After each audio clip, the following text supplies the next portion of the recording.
All right, so Taj, the Lakers make it to the NBA Finals for the first time since 2010. They beat the Denver Nuggets 117 to 107. All that three coming back from 3-1 Magic. That's done. That's done with LeBron James for the end of that. He had 38 points, 16 rebounds, 10 assists, a triple double, and I think he scored 16 points in the fourth quarter and scored the Lakers' last 9 points. So, what do you make of this win for the Lakers?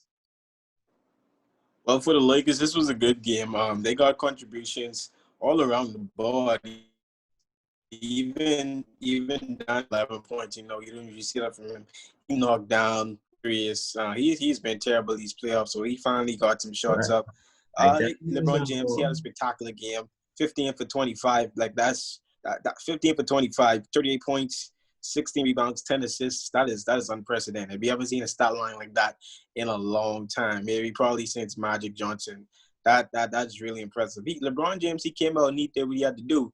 We know he was going to come out strong. LeBron James always comes out strong and close out games. And we rarely see him fade away from the moment like we see in guys like Paul George and Kawhi did back in that game 7.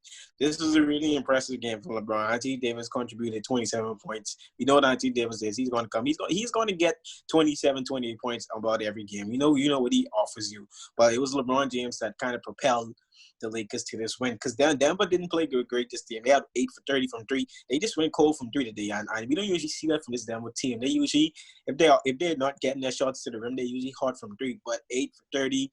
They just ran out of luck. I mean, when you have a team, you overcome 2 7-game series in the first and second round, and then you play a team with 2 MVPs, 2 top 5 players in the world, and LeBron James and Anthony Davis. Sometimes you just run out of energy.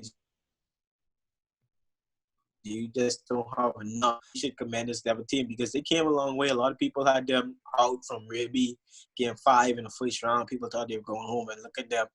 They're in the conference finals going up against 2 MVPs, and they easily could have propelled this series to 6 games. But they went down in 5. Jamal Murray, he was obviously limping. Said he had a bone fracture in his foot. I thought he had plantar fasciitis. I see him grabbing that tendon down there. He was limping the entire game, man. He tried to play his best. He tried to do what he had to do. Only 19 points a night. We didn't see those 50-point games he had against Utah. But I mean, like this what happens when you fight so much and then you meet when you meet the beast. Sometimes you just don't have enough. Like you've been fighting cats all series, this whole bubble, and you finally meet the beast, and you just run out of energy, run out of luck. I think that's what happened with this Denver team. But I want to commend the Lakers. They came out and they really played great this entire series. Really, they got contributions from all across the board. Even Dwight Howard, Kuzma, Caruso, guys who we don't usually see the Lakers rely on. They relied heavily on this series, and they came true. So I want to commend the Lakers, but Denver Nuggets. Job well done. Trust me, they were fun to watch. They were fun to watch this entire bubble. I mean, against the Clippers, I really thought they was dead. And they never give up. They always show fight. Like a team, that team is always scary. They're going to be in conference finals for years to come. Like they're going to be contended for championships for years to come. Yeah, I agree. Denver could be a problem going forward. They definitely had a spectacular playoff run, but they should have been done from the second round. The Clippers gagged that one. We both agree with that. But props to them. They played good tonight. They also just like the Lakers had a ton of scoring from everyone. They had 7 guys in double figures tonight, 6 guys in double figures, so that's good. But on the Lakers end, I like how the Lakers play now. They play in a lot of team basketball, and it's not. We kind of see it's not really. We starting to see LeBron kind of fit into the system, and him not be in the system. Obviously in the fourth quarter he took over, but for most of the game, they got Rondo coming off the bench. They got Dwight doing his thing down low. They got a lot of guys doing well at their role, and props to Dwight. He in the Houston series he played him and McGee. They played a grand total of 10 minutes the entire series, and they didn't pout, they didn't get upset. They understood, okay, this we got to do to win. And again, Dwight understand. All right, now we got to play a lot of minutes again. This is what we have to do to win. I don't need to. Frank Vogel told him he don't need to be doing all that antics, yelling and fighting down low with Jokic and throwing the ball off the backboard and stuff, getting technical fouls. This is what Dwight's good at. He excels in this role. Play defense, catch lobs, get offensive boards. But LeBron James he proved once again tonight he's the best player in the NBA. And I've been trying to tell y'all this for the longest, even last year when he went down, that the dude was injured. Come on, guys. He probably very well would have been in the finals last year if he didn't go down. No, stop right there. Stop right there. Okay, think about it. No way he was going to the finals last year. Just stop. Come on, okay. Okay, you guys won the game today. You won the game today. You're going to the now. Just enjoy the moment. Let's not get carried away. All right, continue. Okay, no, hold on. Think about this, right? You had Portland and Denver and fighting for a game 7. One of those two teams went to the conference finals, right? And Portland won that game when they played the Warriors, and the Warriors was banged up. They didn't have KD. You telling me the Lakers couldn't have been in that position in the conference finals versus the Warriors, and LeBron couldn't have won that? The Lakers was not beating the Lakers would not beating the Nuggets nor Portland last year. I wouldn't. They were not beating the Nuggets nor Portland last year. I'm not even sure if they beat Houston. Who was they were like the 5th. No, when LeBron went down, they were like the 4th seed. Who was the 5th seed? I can't remember. I think OKC was the 5th seed. I'm not even sure they beat OKC with Paul George and Westbrook. Not that Lakers team. No, let's not that Lakers team. Definitely would have beat OKC. No. Last year, anyway, no. Let's stop. Let's continue with this year. No, there's no. There's no way. Anyway, like I was saying, this was a good game by the Lakers, and you saw at the end of the game, like I told you, I didn't even know. I was trying to figure out what they were celebrating. Like, you only win no ring yet. The job ain't done. There's 4 more games to go. You gotta win 4 more games, and that's the mindset of these guys. I mean, they should have celebrate tonight, but then it's back to business. And I don't want to overlook this because obviously the Lakers haven't been here in a long time, and a lot of teams tend to take it for granted when you go back to back to back. You saw that with the Warriors, couple injuries and you back in the lottery. You know what I mean? So it's definitely good to celebrate it, but it's 4 more games to go. The job isn't done yet. You see, now moving forward, I watched this series and the Lakers. They was hard from 3 against Houston. Not so much in this series. You see, they had to get a lot of buckets down low with AD, Dwight, and even McGee chipping in a few. Yeah. I'm not sure that slides against Celtics or the Heat. Like, Celtics and Heat, they got 4 wing players and 1 point guard. That's those teams. Legit 4 wing players and 1 point guard. They really don't have a big. So Dwight's not going to be getting those minutes like he got in this series. It's going to be like Houston. He's not going to get much minutes. McGee is not going to be getting much minutes. You'll see guys like Morris on the court more, maybe Kuzma on the court more. I'm not even sure if Caruso is going to be on the court so much because his 3-point shot isn't where it needs to be at this point in the moment. So what we saw the Lakers, they kind of maxed their roster for this series. Like that's why you see they got contributions from all areas because Denver was really built like a standard NBA team. You got point guard, center, the 2 forwards, and the big. That's really Denver. Boston and Miami, they don't build like that. Those teams are completely versatile. Those teams are athletic. They can switch everything. Like so. The Lakers, their rotation is going to slow down. It's going to diminish. Dwight not going to be getting much minutes. Caruso not going to be. You're not going to be getting contribution from those guys. McGee, he's probably not even going to be starting. You see, like I said, you see Morris on. You maybe see Quinn Cook because he can shoot. So, like I say, this series was really kind of ideal for the Lakers because Denver was the one team that actually had a standard 5, or you know what I mean, with the bigs and the 2 guards and the 2 forwards. That's what the Lakers are. Other teams like Houston, Boston, and Miami, no, Lakers. You need to put 4 forwards on the court, and maybe let Rondo run the point. That's the best 3 you're gonna win. So that's gonna be interesting to see what Frank Vogel does in the finals, whoever they play. But it was a great series. I mean, like. at this point, I know we want to talk about the Lakers, but I just want to talk about Denver today. Like they what this team showed throughout this playoffs is unprecedented. I mean, you come down from 2 Game 7s.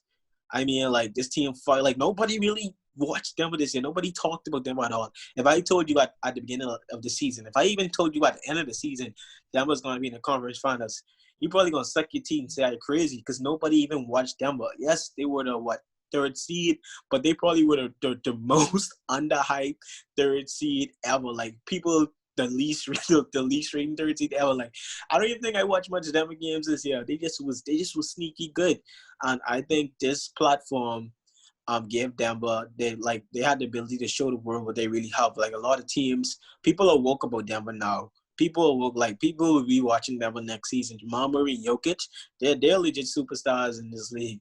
Jamal Murray's gonna be an all-star next year. So people are gonna be watching Denver. Teams are gonna be more keened in on Denver next year. Because like I said, they kind of creep up on guys this year. Because nobody really was watching Denver, but next year they're gonna be a threat. They're gonna get stronger. Yeah. You know, coaching is going to get better, and you know they're going to get some more help as well. Let's not forget Will Barton. He was out this entire playoffs, and he's arguably their best defender and their best wing defender. They could have used him in all this series, and he can also shoot the three. He's a legit 3-and-D. He's one of the best 3-and-D guys in the league, and they're missing him. So I don't think we should forget about that. Denver's going to be a problem for years to come. Yeah, they could be a problem. Your point about Jamal making the All-Star game, I don't think so because you got Steph, Clay, Russ, Harden, Dame. Nah, Jamal Murray's a shooting guard. You name all point guards just now. He's a shooting guard. There's only 2 guard spots he could be under the guard spot for the All-Star format, so all of them could be listed as guards. But just a couple of things. Just looking forward to you probably have Clay. You love Clay at guard. I'm not even sure if you may have Clay because we don't know Clay's coming off ACL. We don't know what he's going to be. If Denver is a top 3 seed, which I think they will be, top 4 seed, Jamal Murray will be an all-star. No, I disagree. But anyway, they're point guards. Look, I mean, but not point guards. They still guards. They still guards is what I'm saying. No, they do point guards, shooting guards. It's not just. Okay. Who's going to be the shooting guards? Who's going to be shooting guards? Kawhi? No, Kawhi's a small forward. I don't think Paul George makes the All-Star team next year. So I don't. Who's the shooting guards in the Western Conference? Unless you want to say Donnie Green. Who's the shooting guards in the West right now? I'll bet money Jamal Murray doesn't make the All-Star game, but does. I think he will. I think he'll be averaging over 24 points next year. Yeah, that won't get him there. But listen, looking forward to the East. Whoever they play in the East, the Celtics and the Heat basically built the same ways, for the most part, you know. But I think the Lakers they'll be fine because we look at who they went against. They all they've been playing against was good 3-point shooting teams. Like they went against Portland, then they went against Houston. And then they went against Denver. And all those teams, like... Wait. Is Portland a good 3-point shooting team? Or do they have a good 3-point shooter? Let's not get it confused. Yeah, did you forget... Houston is not a great 3-point shooting team. They just jack up a lot of threes. They're not a great 3-point shooting team. I think they have, they're not a great 3-point shooting team. They shoot a lot of threes, but they don't hit them as often as you may think. Boston, Miami, they are legit top 5 in 3-point percentage in the league. Those teams are top 5 along with Toronto and Milwaukee. Houston is not up there. They just jack up a lot of trees. Come on, listen. Portland is a good 3-point shooter. Let's not forget how crazy. Who on Portland? Okay, name me the good shooters on Portland other than Damian Lillard.